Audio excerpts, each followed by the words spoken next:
자, 재밌는 짤 시간입니다. 용산, 부산, 대한민국 국민이 넘어야 할 산입니다. 부끄럽고 죄송합니다. 이게요, 이런 측면이 있어. 그냥 부산만 욕하실 건 아니고요. 분위기만 타면 민주당이 부산시장 한 적이 있잖아요. 그럼요. 경남도지사 한 적이 있잖아요. 울산시장 한 적도 있잖아요. 그러니까 민주당에서 정치인들을 많이 키워야 되는 측면도 있어요, 분명히. 그러니까 부산 시민들한테 막 욕설만 하실 게 아니라 쉽게 표현하면 이분들은 역사에 가스라이팅 당하신 분들이에요. 물론 욕하고 싶지, 막 퍼붓고 싶지만 부산 시민들도 분위기만 좋으면 괜찮은 후보만 공천하면 시장도 만들어주는 분들이기 때문에 때리는 건 능사가 아니고 이 사람들을 어떻게 바꿀 것인지를 우리가 한번 또 고민을 해봐야 된다. 때린다고 표가 돌아오진 않아요. 야, 나 부끄러워 죽겠다. 너 왜 윤석열 찍냐 하면 그 표가 우리 표가 됩니까? 자, 김용민 의원 페이스북. 대한민국 검찰은 사라지고 김건희 검찰만 남은 날입니다. 오늘 올라온 페이스북이에요. 그래서 김건희 혐의를 13개를 확 집어넣어가지고 검찰, 김건희 무혐의로 봐준 검찰까지 집어넣어가지고 김건희 특검이 발의가 됐다. 이런 말씀 드리고요. 자, 이제 명태균 게이트 관련해서 김재원 사과할 때까지 야, 명태균 카톡 폭로. 그러니까 지금 명태균은 지금 SNS를 안 하더라도 개인적으로는 엄청 바쁠 거예요. 자기가 지금 어떤 자료를 갖고 있는지 자기도 모를 거 아닙니까?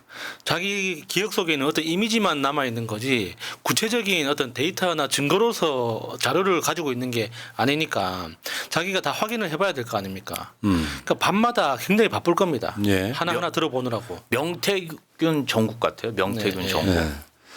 자, 다음. 나는 네가 지난 대선 때 한 카톡을 알고 있다. 무섭죠. 네. 그러니까 그 카톡의 상대방은 윤석열이었나 김건희였나? 김건희 훨씬 많이 했을 것 같고요. 윤석열이 내가 봤을 때 손가락으로 저 글자 치는 것도 잘못합니다. 통화하고 말지. 김건희도 잘하고 말 건 없어 보여요. 절차법이 틀리기 때문에 막 많이 부끄럽고요. 자, 다음 2024년 대한민국 결산. 결국엔 명태균이에요. 아이고. 윤석열도 시작을 했는데 윤석열, 김건희, 총공, 명태균 이렇게 되는 거예요 지금. 사실 그 김건희의 배후에는 천공이 있는 줄 알았더니 사실은 다 틀렸다는 거잖아요. 천공도 있고 다음 천공은 볼게요. 제일 저 꼬발이. 명태균도 꼬발이. 있고. 자, 그 다음 보면요. 더맨더머. 자, 이게 우리가 이야기했던 그 상황들에 대해서 제가 봤을 때는 이 상황들에 대해서 김건희하고 윤석열이 처했을 상황을 그 만평으로 만든 거에는 너무 공감했어요. 아, 이건 뭐 그러니까 김건희는 대통령실 직원들한테 자, 이건 친오빠라고 해명하시면 되고요. 친오빠예요? 뭐 이제 이런 상황에 윤석열이가 그걸 듣고 있는 거야. 누가 누구를 바보라는 건지. 아이고 털이야. 아, 재밌네. 아 진짜 이게 재미는 있는데 너무 좀 처참하다고 해야 되나? 그러니까 예. 오늘 한겨레 만평 더 재밌었습니다. 오빠 나 의심하는 거야? 철없고 무식하게 굴래? 그 오빠 나 아니지. 지금 타이타닉호에 타가지고 윤석열이 근데 빠져 이제 죽기 저 직전이에요. 그림이 무서운 건 뭐냐면 어. 저 영화에서는 남자가 죽습니다. 그러니까 여자가 살고. 아, 저는 저 강아지들의 표정이 너무 해맑네요. 집안의 서열을 보여주는 거잖아. 그러니까요. 남자분들 대부분 공감하실 거예요. 근데 저런 집들이 많다는데요? 자기 혹시 강아지 키워? 안 키웁니다. 아, 다행이다. 새벽에 집에 들어가면요 강아지만 나를 반겨줘요. 키워야겠네요. 강아지라도 나를 반기게. 그 오빠 나 아니지? 오빠 나 의심하는 거야? 철없고 무식하게 굴래? 에이. 아이고 참. 다음 보겠습니다. 중앙일보 박용석 만평입니다.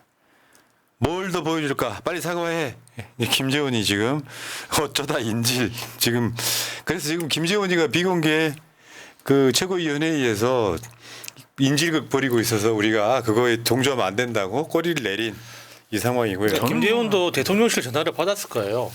왜 자극하냐고. 그러니까. 저는 김재원 최고위원이 의도적이라고 봐요. 사실은 윤석열 정권에 대한 감정이 좋지가 않거든요. 그렇죠. 그럴 수밖에 예. 없죠. 김재원. 일부러 본인은 뭐 자극했다. 아무것도 못했잖아요. 명태균의 인질극이다. 자극하지 말게 말아야 된다. 이렇게 지금 꼬리를 내렸고요. 다음 보겠습니다. 명태균의 카카오톡 이게 폭탄이다 이런 얘기죠. 국민이 지금. 뭐 적절하네요. 예. 너무 잘 표현했다. 저 카카오톡 아이콘에 저 대가리만 얹은 거잖아요. 절묘하네. 그러네. 아이디어 좋습니다. 자 다음 명태균 핸드폰을 용산 대통령실이 깨버리고 싶은 그런 심정일 듯 이것을 표현하는. 깨도 포렌식이 되니까 전자레인지에 넣고 돌려야 됩니다. 그리고요 영화에서 보셨지만 핸드폰을 부셔버릴 정도로 강력한 믹서가 있긴 해요. 그럼 끝나. 믹서에 넣고 핸드폰 예. 돌리잖아. 예. 뭐 가루가 돼서 나오잖아요. 그 정도는 해야지. 다음 명태균 파문. 지금 대통령실이 명태균 파문이라는 불이 나는데 기름을 붓고 있다 그런 내용입니다. 오빠 기름. 국민의힘은 끌려고 지금 물을 쏟아붓는데 대통령실은 기름을 부었다 이런 얘기. 이거 굉장히 잘 만든 수작이에요. 그러네요. 자, 국진당 여론 조작, 불법 선거, 당선 무효. 이거 잘 만들었다. 야, 진짜 잘 만들었네요. 대선을 도둑 맞은 거죠. 근데 나는 이제 법도 바꿔야 된다고 생각해. 이렇게 돼서 대선이 무효가 되면 2등 후보가 대통령이 돼야 되는데 선거 다시 하는 게 난 말이 안 된다고 생각해. 대선도 그렇고 총선도 그렇고. 2등 된 사람이 해야지. 법이 이상하지 않아? 그렇죠. 근데 이제 그거는 뭐 국민적 합의가 필요한 거지만, 그러니까 이번 윤석열이 대통령이 되는 과정에서 저는 정말 놀랐던 게 윤석열의 기본적인 자질을 다 봤잖아요. 손바닥에 왕자 쓰고 뭐 질문에 제대로 대답도 못하고 이렇게 자기가 무슨 말을 하는지도 인식하지 못한다는 그런 상황들을 한 달 넘게 봤는데도 불구하고 당선된 거잖아요. 그러니까 우리나라 보수 언론하고 국민의힘을 지지하는 사람들의 어떤 사고방식 그런 것들이 정말 정상이 아니구나 싶은 거죠. 다음 전쟁을 막는 방법 무인기에다가 김건희하고 윤석열을 태워서 보내야 된다 이런 얘기예요. 그런 다음에 저거 오물투척하는 건데 북한이 받아주겠습니까? 일본으로 가고 있잖아. 봐봐 비행기 무인기.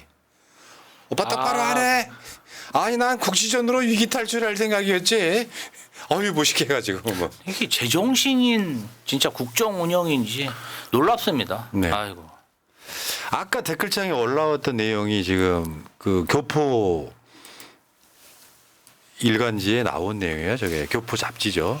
단독 김건희 투신 자살 소동설과 명태균 김대남 내부 폭로 4.10 총선 앞두고 명품백 수수로 민심이 들끓자 대국민 사과하라는 제의에 차라리 내가 죽겠다라면서 투신 자살 소동이 있었다라고. 야. 우리나라 언론은 저거 보도 못하죠. 그러니까 저런 소문은 몇 번 있었죠. 그러니까 당선자 시절에도 있었고, 그러니까 취임식 끝나고 난 이후에도 뭐 그 대통령이 숙소에 못 들어가 가지고 급하게 호텔을 잡았느니 하는 그런 소문도 굉장히 많았어요. 네. 자 다음 아까 좀 전까지 제 어깨거리로 있었던 글자 한번 읽어드릴게요. 그냥 뭐 저 팟캐스트 듣는 분들은 그림만 보고 감탄만 하면 안 돼. 텍스트를 읽어드려야 됩니다. 읽어주세요. 제가 읽을까요? 빨리. 성형 조작, 학력 조작, 논문 조작, 직업 조작, 주가 조작, 도로 조작, 디올 조작, 쇼핑 조작, 문자 조작, 공연 조작, 공사 조작, 공천 조작, 여론 조작, 오빠 조작. 모두 조작인 거니? 야, 라임이 너무 잘 맞습니다. 여러분 이런 사람을 보신 적 있으세요? 이 대통령 부인이 아니라 일반인이라도? 일반인 못 봤습니다. 이렇게 따지면 있잖아요. 왜 정과 막 20몇 번씩인 사람들 딱 그 정도 수준밖에 안 되죠. 이거는 대한민국 정치가 아니라 전 세계 정치 역사를 통틀어봐도 진짜 희귀한 없다고 케이스예요. 봐야지. 이거는. 체코에서 사기꾼이라 그랬잖아요. 뭐 2000년 전에 무슨 측천무후 뭐 이런 시대에서나 될 법한 일이지. 지금 그 다음 거 한번 보여주세요. 한강 작가 노벨 문학상에 대해서 대한민국 극우 세력들의 현수막입니다. 이건 또 뭡니까? 저런 거 부끄러워하면 안 됩니다. 대한민국 역사 왜곡 작가 노벨상 대한민국 적화부역 스웨덴 한림원 규탄한다. 그러니까 저게 스웨덴 한림원 앞에 가서 지금 저렇게 집회를 한 거잖아요. 예, 그러니까 저거 절대 부끄러워하면 안 됩니다. 대한민국은 이렇게 다양성이 살아 숨쉬는 나라다 하고 자랑을 해야 됩니다. 그래서 이걸 개방이가 만들었어요. 우리의 인생이 어땠는지 보여주겠다. 아 진짜 그러지 좀 마. 아이고. 윤석열이가 사실은 극우거든요. 네. 지가 축하 메시지 쓰긴 했지만 사실은 극우예요. 광주나 제주 4.3 못 받아들이는 새끼예요. 그러니까 그거 폄훼하는 사람들 계속 등용하잖아요. 김광동 진실화해위원장 걔가 그런 애잖아요. 임명했다는 건 뭐예요? 그 사람의 어떤 그런 생각에 동의한다에 가깝잖아요. 근데 이런 놈들이 윤석열 정권의 아주 천지빛깔이라 보니까 사실 저런 분들은요 좀비에 가깝습니다. 솔직히 말씀드려서 뇌가 굳어있는데 뭘 알겠냐고. 5.18은 빨갱이라고 40년 넘게 그 가스라이팅 돼왔던 사람들이 저렇게 이야기하고 있잖아요. 빨리 보내드리는 게 맞지. 역사는 너무 심하잖아. 저런 분들이 보궐선거하면 국민의힘 찍는다는 거야 문제는. 더 걱정되는 건 이게 우리 수명이 점점 늘어나면서 이제 자연 감소를 기다리는 것도 쉽지 않다는 거. 절망적이다. 예. 걱정하지 마십시오 여러분. 저런 분들이 소수로 쪼그라들고 있다는 거에 우리가 위안을 얻으실 필요가 있을 것 같고. 자, 한강의 법칙. 부커상 받은 후 탄핵됨. 노벨상 받은 후 탄핵됨. 근데 여기 자세히 보시면 박근혜는 닭으로 달그로 그리고 윤석열은 멧돼지로 묘사되어 있습니다. 부커상 받은 후 닭은 탄핵됐고 노벨상 받은 후 멧돼지는 탄핵됐고 이런 거예요. 무식한 멧돼지겠죠. 평행이론. 근데 글자 크기 18포인트. 근데 저기다가 저 깨알같이 욕을 좀 집어넣고요. 야. 그리고 실제로 지금 국정감사에 드러나고 있는 것 중에 하나입니다. 대왕고래 프로젝트, 동해석유. 사실 저거 실패로 사기극으로 끝나고 있거든요. 그러니까 저게 다 예상하고 있던 거죠. 그러니까 전체적인 그림으로 파악하면 석유공사 실무진들이 자기 일자리 지키기 위해서 예산을 억지로 꾸며낸 거예요. 그러다 보니까 그 꾸며내는 과정에서 과장이 들어가고 이게 뭔가 장기술이 들어가다 보니까 그게 대통령실에서 그 속아 넘어간 거죠. 윤석열이가 지지율이 한 24% 밑으로 나오고 막 이래가지고 난리가 나가지고 술 그렇게 처먹고 출퇴근도 제대로 안 하는 사람이 그날따라 일찍 나와가지고 대통령실에 올라옵니다. 동해에서 석유가 납니다. 그러니까 얼마나 마음이 급하면은 지금 막 이걸 좀 내용을 알아보고 발표하면 되잖아요. 근데 내용도 안 알아보고 그냥 무조건 믿고 그냥 발표했다가 완전 낭패 본 경우죠. 핵심 코어는 웨스트 사이드? 그때 그 조사했던 회사가 실제로 우드사이드. 어? 우드사이드. 우드사이드. 호주, 우드사이드. 우드사이드 그 회사가 여기는 안 나온다라고 하는 보고서가 있어요. 거기서 리스크에 관련된 부분은 싹 빼버리고 나온다 해가지고 지금 지지를 올려보려다가 요건 대국민 사기면 이거 윤석열 탄핵 사유입니다. 나중에 몰랐다고 하겠지. 그러면서 이제 석유공사 직원들 몇 명 조치는 걸로 끝나겠지. 지금 그 비슷한 게 체코 원전이에요. 다 이런 짓거리 하고 있는 거야. 다음 부산국제신문. 이렇게 훌륭한 신문이 있는데도 왜 금정을 못 이겼을까 싶긴 해요. 지금 이거는 아니 부산국제신문 저 서창균 저 화백이 있잖아요. 저분은 진짜 괜찮더라고. 부산에서 나오는 신문인데도 시각이 굉장히 발라요. 지금 트럼프가 얼마 전에 우리가 지금 방위비 분담금 협상했거든요. 몇 년에 한 번씩 하잖아요. 네. 네. 근데 지금 트럼프가 되면 엊그저께 기자회견하면서 그랬잖아요. 방위비 9배 증액 주장. 한국은 머신머니 아니 머니머신 이렇게. 그러니까 지금 한국이 뭐 세계 10대 경제 대국이니 뭐 이런 식으로 자랑할 때마다 트럼프 입에 달고 살았었잖아요. 트럼프 대통령 시절에 뭐 부자 나라가 왜 돈을 그렇게 아끼냐. 자기 나라 지키려면 돈 내야지 이런 논리인데 지금 미국 대선이 지금 2주 남았습니까? 3주 남았습니까? 얼마 안 남았죠. 그렇죠. 지금 바로 이제 코앞인데 그 결과를 봐야 되겠죠. 근데 트럼프나 김정은이나 결국에는 어떤 자기 정권 획득 유지를 위해서 더 세게 나가는 측면도 있고 거긴 윤석열도 뭐 똑같다고 보시면 될 것 같고요. 어저께 박선원 의원 인터뷰 여러분들 안 보신 분들 꼭 보시기 바랍니다. 왜 그러는지 나옵니다.